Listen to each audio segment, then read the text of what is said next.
नमस्कार दोस्तों, एजुकेशन 24 में आपका स्वागत है। दोस्तों, आज का वीडियो आप सभी के लिए बहुत ही खास होने वाला है, क्योंकि आज के इस वीडियो में मैं आपको बीए फर्स्ट ईयर के फर्स्ट सेमेस्टर में आपका जो सब्जेक्ट है होम साइंस यानी कि गृह विज्ञान, उसके अंदर कौन कौन से क्वेश्चन आने वाले हैं, इस वीडियो के अंदर मैं आपको आने वाले क्वेश्चन के बारे में बताऊँगा। सो आप इस वीडियो को स्किप किए बिना पूरा देखिएगा, ताकि आपको आने वाले क्वेश्चन के बारे में अच्छे से पता चल सके।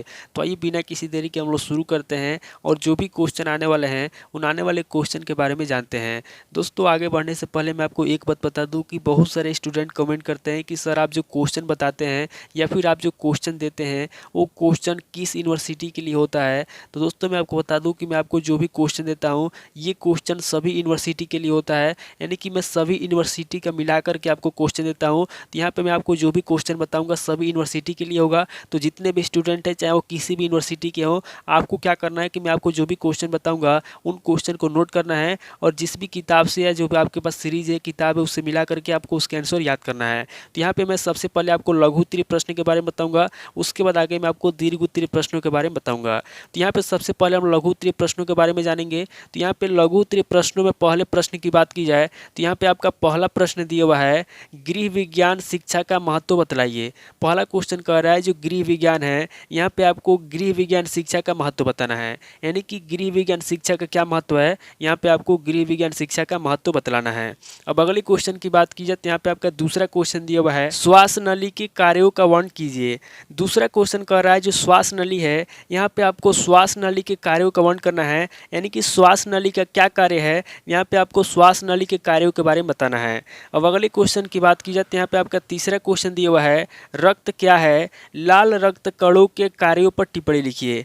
तीसरा क्वेश्चन कह रहा है कि रक्त क्या है, सबसे पहले आपको बताना है कि रक्त क्या है, उसके बाद आगे आपको बताना है कि जो लाल रक्त कण होता है, यहाँ पे आपको लाल रक्त कणों के कार्यों पर टिप्पणी लिखना है, यानी कि लाल रक्त कण का क्या कार्य है, यहाँ पे आपको लाल रक्त कणों के कार्यों के बारे में बताना है। अब अगले क्वेश्चन की बात की जाए तो यहाँ पे आपका चौथा क्वेश्चन दिया हुआ है, धमनी तथा सीरा की तुलना कीजिए। चौथा क्वेश्चन कह रहा है जो धमनी तथा सीरा होता है, इन दोनों में क्या तुलनात्मक विशेषता होता है, यहाँ पे आपको इन दोनों की तुलना करना है और इन दोनों की तुलना करके बताना है। अब अगले क्वेश्चन की बात की जाए तो यहाँ पे आपका पांचवा क्वेश्चन दिया हुआ है, पोषक तत्वों के आधार पर भोज्य पदार्थों का वर्गीकरण कीजिए। पांचवा क्वेश्चन कह रहा है जो भोज्य पदार्थ हैं, यहाँ पे आपको पोषक तत्वों के आधार पर भोज्य पदार्थों का वर्गीकरण करना है, यानी कि जो भी भोज्य पदार्थ हैं यहाँ पे आपको अलग अलग वर्गों में क्या करना है, भोज्य पदार्थों को अलग अलग वर्गों में रूपांतरित करना है। पोषक तत्वों के आधार पर आपको क्या करना है, भोज्य पदार्थों का वर्गीकरण करना है। अब अगले क्वेश्चन की बात की जाए तो यहाँ पे आपका छठा क्वेश्चन दिया हुआ है, संतुलित आहार किसे कहते हैं, पर्याप्त आहार व संतुलित आहार में अंतर स्पष्ट कीजिए। छठा क्वेश्चन कह रहा है कि संतुलित आहार किसे कहते हैं, सबसे पहले आपको संतुलित आहार के बारे में बताना है, उसके बाद आगे आपको पर्याप्त आहार व संतुलित आहार में अंतर बताना है, यानी कि जो पर्याप्त आहार है व संतुलित आहार है, इन दोनों आहारों में क्या अंतर है, यहाँ पे आपको इन दोनों आहारों में अंतर बताना है। अब अगले क्वेश्चन की बात की जाए तो यहाँ पे आपका सातवां क्वेश्चन दिया हुआ है, भोजन पकाने की आवश्यकता या पाक क्रिया के उद्देश्य बतलाइए। सातवां क्वेश्चन कह रहा है कि हम जो भोजन पकाते हैं उसकी आवश्यकता क्यों है, या फिर जो पाक क्रिया होती है, यहाँ पे आपको भोजन पकाने की आवश्यकता या पाक क्रिया के उद्देश्य बताना है, यानी कि इन दोनों के क्या उद्देश्य है, जो पाक क्रिया होती है या फिर भोजन जो पकाया जाता है उसके क्या उद्देश्य है, यहाँ पे आपको भोजन पकाने की आवश्यकता या पाक क्रिया के उद्देश्य बतलाना है। अब अगले क्वेश्चन की बात की जाए तो यहाँ पे आपका आठवां क्वेश्चन दिया हुआ है, अंकुरण पर टिप्पणी लिखिए। आठवां क्वेश्चन कह रहा है कि अंकुरण क्या होता है, यहाँ पे आपको अंकुरण पर टिप्पणी लिखना है, यानी कि अंकुरण के बारे में आपको बताना है।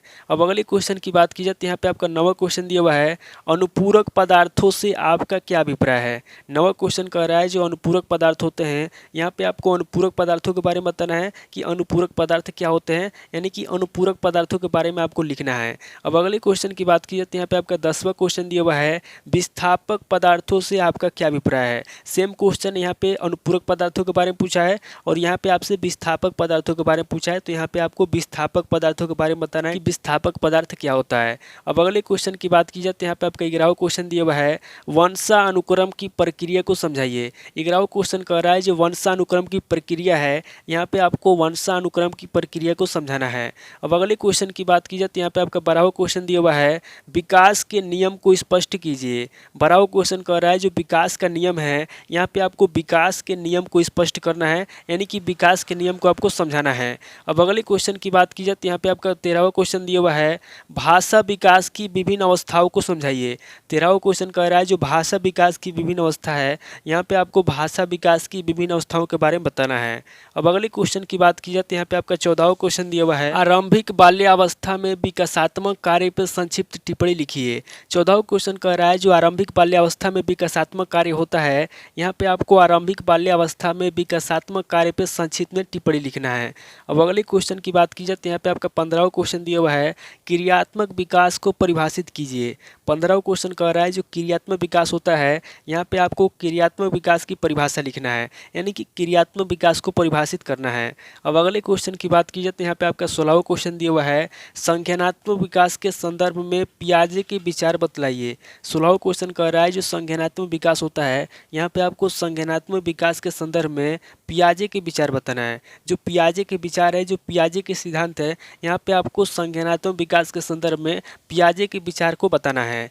अब अगले क्वेश्चन की बात की जाए तो यहाँ पे आपका 17वां क्वेश्चन दिया हुआ है और लघु उत्तरीय प्रश्न का लास्ट क्वेश्चन दिया हुआ है, आरंभिक या पूर्व बाल्यावस्था में संज्ञानात्मक विकास पर टिप्पणी लिखिए। 17वां क्वेश्चन कह रहा है कि जो आरंभिक या पूर्व बाल्यावस्था होता है, यहाँ पे आपको आरंभिक या पूर्व बाल्यावस्था में संज्ञानात्मक विकास पर टिप्पणी लिखना है। तो ये दोस्तों टोटल आपके 17 क्वेश्चन हो गए जो कि आपके लघु उत्तरीय प्रश्न में पूछेंगे। अब दोस्तों आगे हम लोग दीर्घ उत्तरीय प्रश्नों के बारे में जानेंगे। तो यहाँ पे दोस्तों दीर्घ उत्तरीय प्रश्नों में पहले प्रश्न की बात की जाए तो यहाँ पे आपका पहला प्रश्न दिया हुआ है, भारतीय गृह वैज्ञानिकों के योगदान का संक्षिप्त वर्णन कीजिए।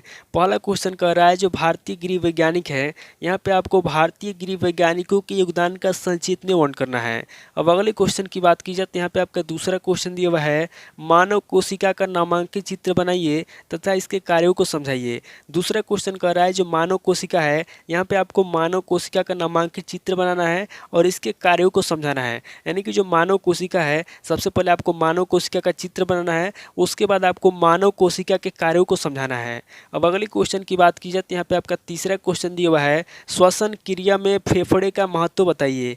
तीसरा क्वेश्चन कह रहा है जो श्वसन क्रिया में फेफड़े का महत्व होता है, हमारा जो फेफड़ा होता है श्वसन क्रिया में क्या महत्व होता है, यहाँ पे आपको श्वसन क्रिया में फेफड़े का महत्व बताना है। अब अगले क्वेश्चन की बात की जाए तो यहाँ पे आपका चौथा क्वेश्चन दिया हुआ है, आहार को परिभाषित कीजिए तथा भोजन के कार्यों का वर्णन कीजिए। चौथा क्वेश्चन कह रहा है जो आहार होता है, यहाँ पे आपको सबसे पहले आहार की परिभाषा लिखना है, उसके बाद आगे आपको भोजन के कार्यों का वर्णन करना है, यानी कि भोजन के क्या कार्य होते हैं, यहाँ पे आपको भोजन के कार्यों का वर्णन करना है। अब अगले क्वेश्चन की बात की जाए तो यहाँ पे आपका पांचवा क्वेश्चन दिया हुआ है, सूक्ष्म पोषक तत्वों से आप क्या समझते हैं। सूक्ष्म पोषक तत्वों का संक्षिप्त वर्गीकरण एवं महत्व पे प्रकाश डालिए। पांचवा क्वेश्चन कह रहा है जो सूक्ष्म पोषक तत्व होता है, यहाँ पे कह रहा है कि सूक्ष्म पोषक तत्व से आप क्या समझते हैं। यहाँ पे आपको सबसे पहले सूक्ष्म पोषक तत्वों के बारे में बताना है, उसके बाद आगे आपको सूक्ष्म पोषक तत्वों का संक्षिप्त वर्गीकरण करना है और सूक्ष्म पोषक तत्वों के महत्व पे प्रकाश डालना है। ये जो आपका पांचवा क्वेश्चन दिया हुआ है, इसके अंदर आपका 3 क्वेश्चन पूछा हुआ है। सबसे पहले आपका सूक्ष्म पोषक तत्वों का परिभाषा पूछा हुआ है, उसके बाद सूक्ष्म पोषक तत्वों का संक्षिप्त वर्गीकरण करने के लिए कहा गया है, फिर उसके बाद सूक्ष्म पोषक तत्वों के महत्व पे प्रकाश डालने के लिए कहा गया है। अब अगले क्वेश्चन की बात की जाए तो यहाँ पे आपका छठा क्वेश्चन दिया हुआ है, भोजन पकाने की विभिन्न विधियों का वर्णन कीजिए। छठा क्वेश्चन कह रहा है जो भोजन पकाने की विभिन्न विधियां हैं, यहाँ पे आपको भोजन पकाने की विभिन्न विधियों का वर्णन करना है, यानी कि भोजन कितने प्रकार से बनाई जाती है, यहाँ पे आपको उन प्रकारों के बारे में बताना है, उन विधियों के बारे में आपको बताना है। अब अगले क्वेश्चन की बात की जाए तो यहाँ पे आपका 7वां क्वेश्चन दिया हुआ है, अभिवृद्धि और विकास के सिद्धांतों का संक्षिप्त वर्णन कीजिए। 7वां क्वेश्चन कह रहा है जो अभिवृद्धि है और जो विकास है, यहाँ पे आपको अभिवृद्धि और विकास के सिद्धांतों का संक्षिप्त में वर्णन करना है। अब अगले क्वेश्चन की बात की जाए तो यहाँ पे आपका 8वां क्वेश्चन दिया हुआ है, गर्भकालीन विकास की विभिन्न अवस्थाओं को विस्तार से समझाइए। 8वां क्वेश्चन कह रहा है जो गर्भकालीन विकास की विभिन्न अवस्थाएं होती है, यहाँ पे आपको गर्भकालीन विकास की विभिन्न अवस्थाओं को विस्तार से समझाना है। अब अगले क्वेश्चन की बात की जाए तो यहाँ पे आपका 9वां क्वेश्चन दिया हुआ है, नवजात शिशु का अर्थ स्पष्ट कीजिए, नवजात शिशु की शारीरिक विशेषताएं बतलाइए। 9वां क्वेश्चन कह रहा है जो नवजात शिशु होता है, यहाँ पे आपको नवजात शिशु का अर्थ स्पष्ट करना है, उसके बाद आगे आपको नवजात शिशु की शारीरिक विशेषताएं बतलाना है। ये जो आपका 9वां क्वेश्चन है, इसके अंदर 2 क्वेश्चन पूछ रहा है। पहले कह रहा है कि जो नवजात शिशु होता है, यहाँ पे आपको सबसे पहले नवजात शिशु का अर्थ स्पष्ट करना है, उसके बाद आगे आपको नवजात शिशु की शारीरिक विशेषताएं बतलाना है। अब अगले क्वेश्चन की बात की जाए तो यहाँ पे आपका 10वां क्वेश्चन दिया हुआ है, शैशवावस्था में शारीरिक विकास पे प्रकाश डालिए। 10वां क्वेश्चन कह रहा है जो शैशवावस्था में शारीरिक विकास होता है, यहाँ पे आपको शैशवावस्था में शारीरिक विकास पे प्रकाश डालना है। अब अगले क्वेश्चन की बात की जाए तो यहाँ पे आपका 11वां क्वेश्चन दिया हुआ है, शैशवावस्था में सामाजिक विकास का वर्णन कीजिए। 11वां क्वेश्चन कह रहा है जो शैशवावस्था में सामाजिक विकास होता है, यहाँ पे आपको शैशवावस्था में सामाजिक विकास का वर्णन करना है। अब अगले क्वेश्चन की बात की जाए तो यहाँ पे आपका लास्ट क्वेश्चन दिया हुआ है, यानी कि दीर्घ उत्तरीय प्रश्न का 12वां क्वेश्चन दिया हुआ है, पूर्व बाल्यावस्था में होने वाले शारीरिक विकास का वर्णन कीजिए। 12वां क्वेश्चन कह रहा है जो पूर्व बाल्यावस्था में जो शारीरिक विकास होता है, यहाँ पे आपको पूर्व बाल्यावस्था में होने वाले शारीरिक विकास का वर्णन करना है। तो दोस्तों ये टोटल आपके 12 क्वेश्चन होंगे जो कि आपके दीर्घ उत्तरीय प्रश्न में पूछ जाएंगे। तो दोस्तों इस वीडियो के अंदर मैंने आपको लघु उत्तरीय प्रश्न व दीर्घ उत्तरीय प्रश्न दोनों तरह के प्रश्नों के बारे में बता दिया।